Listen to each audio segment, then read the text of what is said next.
मेरा नाम मोहम्मद हसनैन है। मैं पेशावर से ताल्लुक़ रखता हूँ। मैं somehow 10 years old हूँ और साथ ही साथ मैं 6th क्लास के अंदर पढ़ता हूँ।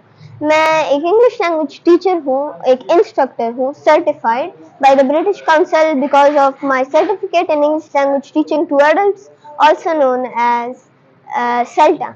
जो कोर्स मैंने किया हुआ है which is certified by British Council makes me a very reliable teacher, जो कि मैं कर सकता हूँ। और आजकल मैं इंग्लिश को सिखा रहा हूँ बच्चों को एज एन EFL टीचर। अब मेरी 2 जर्नीज थी, एक इंग्लिश को सीखना और एक सिखाना। देखिए, सीखना आसान है पर सिखाना एक अलग बात है। जब आप सीख रहे हैं तो आपकी लर्निंग हो रही है, पर सिखाने के अंदर जो लर्निंग होती है वो हम लोग सीखने के अंदर नहीं कर सकते। जब मैं सीख रहा था खुद ब खुद बाय माई ओन, तो उस वक्त के अंदर मुझे एक तरह से महसूस हुआ कि इतनी ज़्यादा मुख्तलिफ किस्म की हमारे पास डिक्शनरीज हैं, इतनी ज़्यादा हमारे पास थ्योरीज है, इतनी ज़्यादा हमारे पास डिफरेंट एनालिसिस हैं, हमारे पास डिफरेंट एसेस है, डिफरेंट चीज़ें हमारे पास जो कि इंग्लिश लैंग्वेज के अंदर है। बट हमारे लोग इस चीज़ से महरूम है क्योंकि उन्हें इंग्लिश लैंग्वेज आती नहीं है।